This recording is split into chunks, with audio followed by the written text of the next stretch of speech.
अस्सलाम वालेकुम दोस्तों, उल्टी पड़ गई सब तदबीरें, फेल हो गए सारे एग्जिट पोल। जो कांग्रेस वालों ने सोचा था वैसा कुछ भी नहीं हुआ। भारतीय जनता पार्टी 4 में से 3 राज्यों में बहुमत से सरकार बनाने जा रही है। बहरहाल इस टॉपिक पर मुझे बात नहीं करनी है क्योंकि मैं कोई सियासी या फिर कोई राजकारण का एक्सपर्ट नहीं हूं। मेरे हिसाब से सरकार किसी की भी बने, अंदर से सब एक ही होते हैं। सबकी पॉलिसियां थोड़े बहुत फर्क के साथ एक ही होती है। भ्रष्ट नेता सब जगह मिल जाएंगे, क्रिमिनल्स नेता हर पार्टी में मौजूद है। हाँ, अच्छे लोग जैसे सब जगह होते हैं ऐसे पार्टियों में भी है, सब जगह है, लेकिन आटे में नमक के बराबर। मुसलमान ऐसा सोचते हैं कि फलानी पार्टी की हुकूमत आ जाएगी तो मुसलमानों का बहुत कल्याण होगा। ये बहुत बड़ी खाम ख्याली है, गलत फहमी है। 75 सालों से किसकी हुकूमत थी, कितना मुसलमानों का कल्याण हुआ, ये रोज़े रोशन की तरह सबके सामने आया है। मेरे हिसाब से मुसलमानों का भला खुद मुसलमान ही कर सकते हैं अगर वो चाहे तो। वो खुद ही कर सकते हैं, अपनी सोच को बदलकर, अपने ख्यालात को बदलकर, अपनी तरजीहात, अपनी प्रायोरिटीज को बदलकर। किसी भी पार्टी के भरोसे बैठना सबसे बड़ी गलती है। हाँ, हालात के एतबार से मुसलमान वजीर आजम नहीं बन सकता, वजीर आला नहीं बन सकता, लेकिन कलेक्टर, एसडीएम, तहसीलदार, कमिश्नर, एसपी, डीएसपी जरूर बन सकता है, लेकिन उसके लिए पढ़ना पड़ेगा। तालीम के ऊपर, एजुकेशन के ऊपर तवज्जो देना पड़ेगी। लेकिन हमारा नौजवान, माफ करे, ये सोचता है कि मैं घंटों पढ़ाई नहीं कर सकता।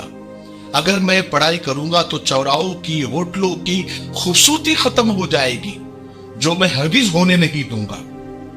अगर मैं पढ़ता हूं तो गुटखा और ताश छूट जाएगा, जो मैं छोड़ना नहीं चाहता। हमारा नौजवान ये सोचता है कि मैं पढ़ूंगा तो महल्ले की रौनक खत्म हो जाएगी या कम हो जाएगी, मैं दिन भर इसी महल्ले में घूमता फिरता हूं। हाँ, मुझे कोई काम नहीं है, लेकिन इससे क्या फर्क पड़ता है, अल्लाह हमें दिन में 2 वक्त की रोटी दे रहा है ना, बस हम इसी में खुश हैं। और मेरी तकदीर पर यह मोहर लग चुकी है कि मैं पंचर की दुकान खोलूंगा, गाड़ियों की रिपेयरिंग करूंगा, या ज्यादा हो जाएगा तो मैं दूसरों की गाड़ियां चलाऊंगा, ड्राइवर बन जाऊंगा। हाँ, मैं अपने भाइयों की ही टांग खींचना, ये मेरा बहुत अहम इंपॉर्टेंट काम है। हम हिंदुस्तान में 30 करोड़ हैं, लेकिन ज्यादातर कम पढ़े लिखे हैं, या जाली है या गरीब है, कच्ची बस्तियों में रहते हैं। और हम इसके लिए हमेशा दूसरों को जिम्मेदार ठहराते हैं, फलानी पार्टी इसकी जिम्मेदार है।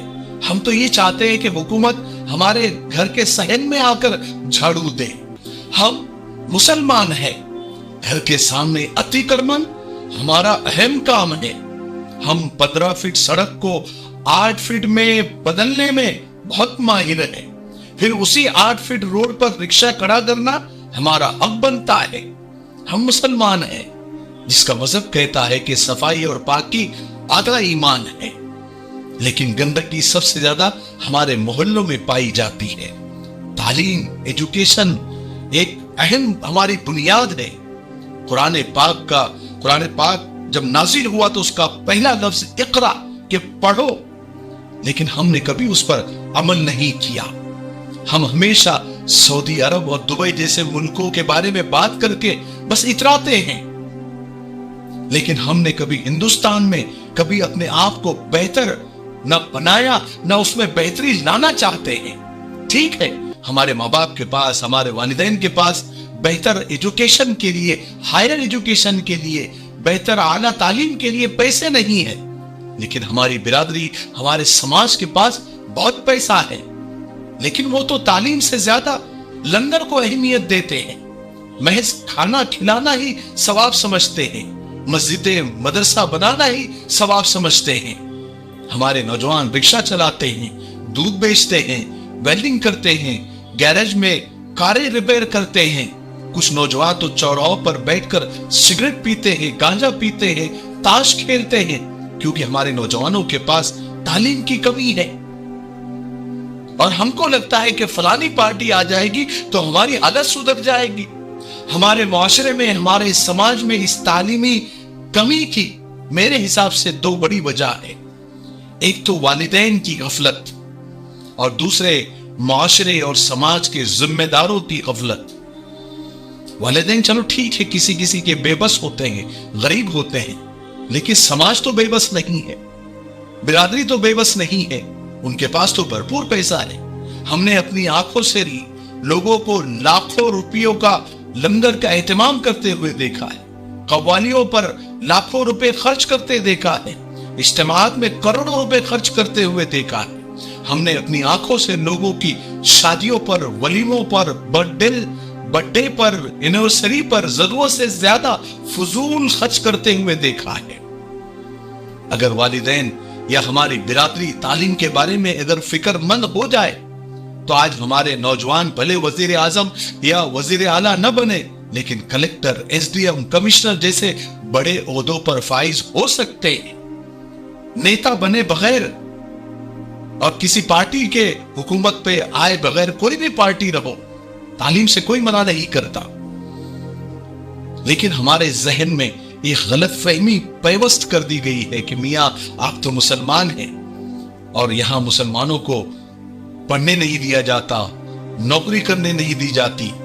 یہ بہت بڑی غلط فہمی ہے۔ کہیں کسی کو پڑھنے کے لیے روکا نہیں جاتا۔ آپ اپنے ٹیلنٹ کے دم پر جہاں چاہے وہاں جا سکتے ہیں۔ ہمارے ملک میں آج بھی سارے راستے کھلے ہوئے ہیں۔ ٹھیک ہے، میں آپ سب سے بہت معافی چاہتا ہوں کہ آج کی ویڈیو میں تھوڑی تلخ باتیں آ گئی، تھوڑی کڑوی باتیں آ گئی، لیکن کیا کرے، یہ حقیقت ہے۔ مجھے امید ہے کہ آپ ان ساری باتوں کو پازیٹیو انداز سے لیں گے۔ ٹھیک ہے، تب تک میرے لیے، پوری امت کے لیے، پوری انسانیت، پوری مانوتا کے لیے اور ہمارے پیارے ملک بھارت کے لیے، یہاں کی امن، شانتی، ترقی، انتی کے لیے خوب دعائیں کرتے رہیں۔ السلام علیکم ورحمۃ اللہ وبرکاتہ۔